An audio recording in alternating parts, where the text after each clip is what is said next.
요즘 마트 가면 뭔가 이상하다는 느낌 드시지 않으세요? 분명히 예전이랑 똑같은 걸 사는 것 같은데 계산돼서 숫자가 다른 거예요. 배추가 비싸졌고 두부도 올랐고 기름값도 한동안 올라 있었어요. 저도 몇 달 전에 주유소 가다가 리터당 가격 보고 한번 멈칫했어요. 분명히 뭔가 바뀐 건데 뉴스에서는 중동 얘기, 미국 얘기, 중국 얘기만 하더라고요. 저 먼 나라 얘기가 나랑 무슨 상관이야 싶었어요. 근데 어느 날 이게 다 연결된다는 걸 알게 됐어요. 내 마트 장바구니랑 내 통장 환율이랑 내 노후 자금이랑 중동에서 뭔 일이 생기면 그게 어떻게 우리 밥상까지 오는지 오늘 그 연결고리를 같이 보려고 해요. 어렵게 갈 생각 없어요. 그냥 이래서 배추값이 오른 거구나 싶은 그 포인트들만 같이 보는 거예요. 그럼 시작할게요. 작년 초에 뉴스를 보다가 이란 얘기가 나왔어요. 미국이랑 이스라엘이 이란을 타격했다는 내용이었어요. 저는 처음에 그냥 또 중동이네 하고 채널 넘기려 했어요. 근데 그날 밤에 제가 가계부를 정리하다가 좀 이상한 걸 발견했어요. 몇 달 사이에 식비가 꽤 올라 있더라고요. 기름값도 올랐고 외식비도 올랐고 그래서 괜히 검색을 해봤어요. 요즘 왜 이렇게 물가가 오르냐고요.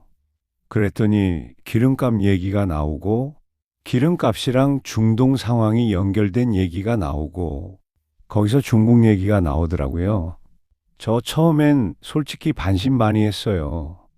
아니, 이 안에서 폭발이 났는데 내 두부값이랑 무슨 상관이야. 근데 파면 팔수록 진짜 연결이 되더라고요. 그 연결고리를 알고 나서 뉴스 보는 눈이 좀 달라졌어요. 중동 뉴스 나오면 이게 기름값에 영향 주겠다. 그럼 환율이 움직이겠다.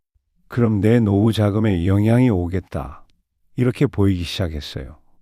오늘 그 연결고리를 여러분이랑 같이 따라가 보는 거예요. 자, 먼저 이 질문부터 같이 생각해 봐요. 우리나라 기름값이 왜 오르냐고요?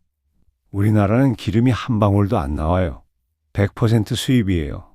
기름값이 오르면 화물차 기름값이 오르고 운송비가 오르고 마트의 물건 납품 가격이 오르고 결국 배추값, 두부값이 오르는 거예요. 그럼 기름값은 왜 오르냐? 여기서 중국 얘기가 나와요. 중국이 지금까지 기름을 어떻게 써왔는지 같이 봐요. 중국은 세계에서 기름을 가장 많이 쓰는 나라 중 하나예요. 하루에 1,000만 배럴 이상이에요. 근데 그 기름을 정상적인 시장에서 사지 않고 아주 싸게 몰래 사오는 루트가 있었어요. 바로 이란이에요. 이란은 미국한테 제재를 받아서 기름을 마음대로 팔지 못하는 상태였어요. 팔 데가 없으니까 어쩔 수 없이 싸게라도 파는 거예요. 국제 시세보다 배럴당 8달러에서 10달러씩 싸게요. 중국이 그걸 받아간 거예요. 하루에 140만 배럴이에요. 1년이면 7조 원짜리 할인을 받은 거예요. 근데 이걸 공개적으로 하면 미국한테 걸리잖아요. 그래서 쓴 방법이 진짜 어이없어요. 배에 1,300척을 바다에 띄워요. 이란 항구에서 기름 싣는 순간 GPS를 꺼버려요. 레이더에서 사라지는 거예요. 그리고 먼 바다에서 다른 배로 기름을 옮겨 실어요. 그러면 이란산 기름이 말레이시아산으로 둔갑해요. 원산지 증명서도 가짜로 뗐어요. 이렇게 몰래 들여온 싼 기름이 중국 산둥성 공장들로 들어갔어요. 원가가 싸니까 공장을 저렴하게 돌릴 수 있었고 전 세계에 헐값으로 물건을 팔 수 있었던 거예요. 그런데 이제 미국이 이란을 타격하면서 그 비밀 주유소가 한 방에 막혔어요. 중국 입장에서는 갑자기 할인 주유소가 사라진 거예요. 그럼 어떻게 해요? 정상 기름 시장으로 나와서 사야죠. 중국이 하루에 1,000만 배를 넘게 쓰는 나라가 시장으로 나오면 어떻게 되겠어요? 기름값이 올라가요. 기름값이 오르면 우리나라 주유소 가격이 오르고 화물차 기름값이 오르고 배추값이 오르는 거예요. 중동에서 터진 폭발이 우리 마트 장바구니에 들어오는 경로가 이거예요. 기름값만 문제가 아니에요. 환율 얘기를 같이 봐요. 우리나라는 기름을 살 때 달러로 사요. 기름값이 오르면 달러가 더 많이 나가요. 달러가 더 많이 나가면 달러 수요가 늘어나고 원화 가치가 떨어지고 환율이 올라가요. 환율이 오르면 어떻게 되냐고요. 외국 물건 사오는 거 다 비싸져요. 약값도 올라요. 수입 의약품 많거든요. 주식시장도 흔들려요. 외국인 투자자들이 환율 오르면 한국 주식 팔고 나가거든요. 그러면 주가가 떨어지고 여러분이 쌓아두신 연금이나 펀드에 영향이 와요.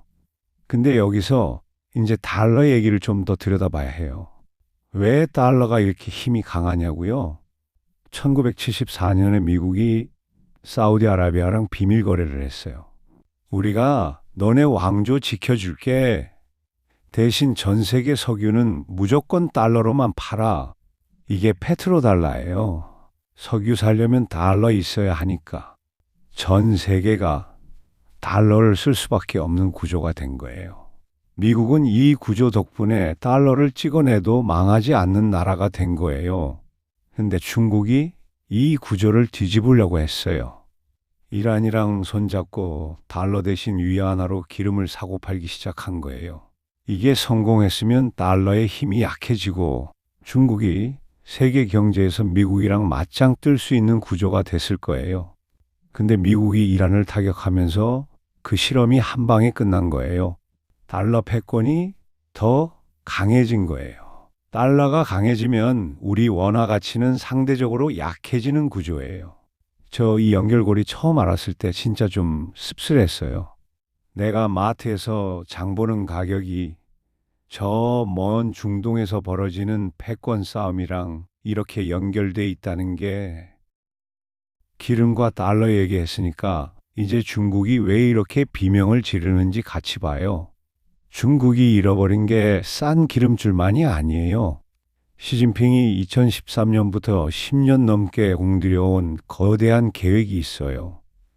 1대1로예요. 쉽게 말하면 이거예요. 중국에서 출발하는 길을 아시아, 중동, 유럽까지 깔아서 그 길 위에 중국 물건이 흘러가게 하겠다는 거예요. 육지로는 기찻길, 바다로는 항구를 세계 곳곳에 짓는 거예요. 거기에 투자한 돈이 500조 원이에요. 우리나라 1년 예산이랑 맞먹는 돈이에요. 근데 이 일에서 딱 하나 반드시 통과해야 하는 허리가 있어요. 그게 이란이에요. 중국에서 유럽으로 가는 육상 루트, 이란을 안 거치면 못 가는 구조예요. 그러니까 이란은 단순한 기름 공급처가 아니었어요. 중국의 세계 전략 전체의 허리였던 거예요. 그 허리가 이번에 잘린 거예요. 파키스탄에 수백억 달러 들여 만든 항구는 이란 통과를 못하니 파리만 날리는 유령 항구가 됐어요. 중앙아시아에 깔아놓은 파이프라인이랑 철도는 갈 곳을 잃었어요. 중국이 유럽으로 물건 보내려면 이제 아프리카 돌아서 훨씬 비싼 배기를 써야 해요. 10년 공들여 쌓은 게 한 방에 20년 전으로 돌아간 거예요. 중국 입장에서는 기름값 할인도 사라지고 세계 패권 계획도 막히고 달러 대체 시도도 무너진 거예요. 세계가 동시에 날아간 거예요. 여기서 우리한테 더 직접적인 얘기가 나와요. 지금 평양에 앉아있는 김정은이 이 상황을 어떻게 보고 있냐는 거예요. 이란 최고 지도자가 미국의 정밀 타격이 어떻게 됐는지 김정은은 전부 봤을 거예요. 그 장면이 김정은한테 어떻게 들어갔을까요? 이란이랑 북한의 차이가 딱 하나 있어요. 이란은 핵무기를 완성 못했어요. 북한은 이미 갖고 있어요. 김정은 머릿속에 이 공식이 박혔을 거예요. 핵을 포기하거나 못 만들면 이란처럼 된다. 살 길은 핵을 더 많이 만드는 것뿐이다. 이란의 붕괴가 김정은한테 비핵화는 절대 안 된다는 완벽한 명분을 준 거예요. 예전에는 가끔씩이라도 협상 테이블에 나와서 쇼라도 했어요. 쌀 얻어먹으려고, 제재 좀 풀어보려고. 근데 이제 그럴 이유가 없어진 거예요. 오히려 더 악랄하게 도발할 가능성이 높아졌어요. 러시아랑 중국 뒤에 더 깊이 숨으면서요. 이게 우리한테 왜 중요하냐고요. 북한이 도발하면 외국인 투자자들이 한국 주식 팔고 나가는 패턴이 있어요. 그러면 주가가 흔들리고 환율이 오르고 여러분이 쌓아두신 연금이랑 노후 자금에 영향이 오는 거예요. 안보가 흔들리면 경제도 같이 흔들리는 구조예요. 저 이 부분이 제일 마음에 걸렸어요. 중동 얘기, 중국 얘기 하다가 갑자기 왜 북한 얘기냐 싶을 수 있는데요. 이게 다 연결돼 있어요. 이란이 무너지면서 북한이 더 날뛰게 되고 한반도 불안이 커지면 내 노후 자금이 흔들리는 거예요. 자, 이제 가장 현실적인 얘기 해봐요. 이게 내 통장이랑 노후 자금에 실제로 어떻게 들어오냐는 거잖아요. 세 가지로 같이 봐요. 첫 번째, 물가예요. 중국이 싼 기름줄 잃고 정상 시장으로 나오면 기름값이 올라요. 거기다 호르무즈 해협이 불안해지면 유조선 보험료가 폭등해요. 그 비용이 다 기름값에 얹혀서 들어와요. 주유소 리터당 2,500원, 3,000원도 현실이 될 수 있어요. 화물차 기름값 오르면 배추값, 두부값 올라요. 당장 내 밥상이 달라지는 거예요. 두 번째, 환율이에요. 기름 사려고 달러가 나가면 원화가 약해지고 환율이 올라요. 환율이 1,700원, 2,000원 가면 외국인들이 한국 주식 팔고 나가요. 주가가 떨어지면 국민연금 수익률에 영향이 와요. 여러분이 꼬박꼬박 부어온 연금이 흔들리는 거예요. 세 번째, 안보예요. 북한이 더 날뛰면 한국 투자 위험도가 올라가고 외국 자금이 빠져나가요. 그러면 환율이 더 오르고 주가가 더 흔들려요. 이 세 개가 다 연결돼서 내 노후 자금에 들어오는 거예요. 저 이거 공부하고 나서 좀 막막했어요. 그럼 나는 어떻게 해야 하지 싶었거든요. 완벽한 답은 없는데 제가 생각해 본 게 있어요. 제가 거창한 해법 같은 거 말씀드리는 게 아니에요. 그냥 이런 흐름을 알고 있으면 할 수 있는 것들이 있어요. 같이 봐요. 첫 번째, 뉴스를 좀 다른 눈으로 봐요.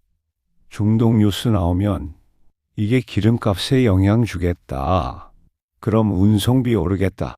그럼 내 장바구니가 달라지겠다. 이렇게 연결해서 보기 시작하면 뉴스가 남의 나라 얘기가 아닌 거예요. 두 번째, 현금이나 원화에만 자산이 몰려 있는지 한번 봐요.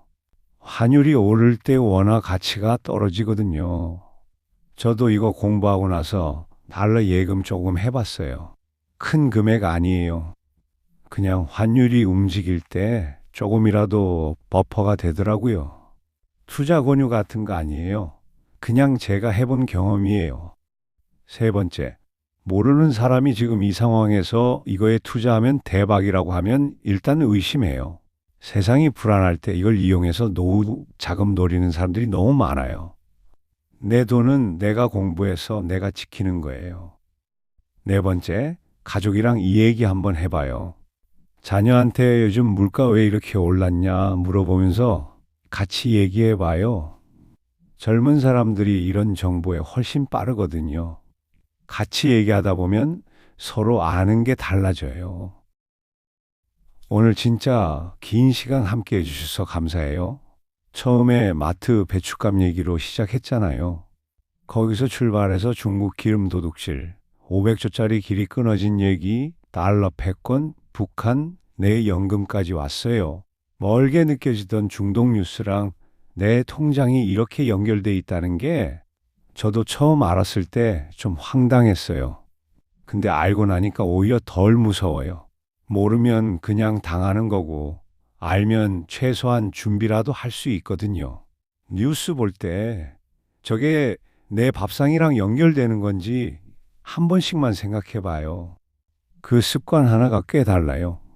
좋아요 한 번씩 눌러주시고 댓글에 궁금한 내용 남겨주세요. 다음에 그 부분 더 깊게 가져올게요. 오늘도 함께 해주셔서 고마웠어요.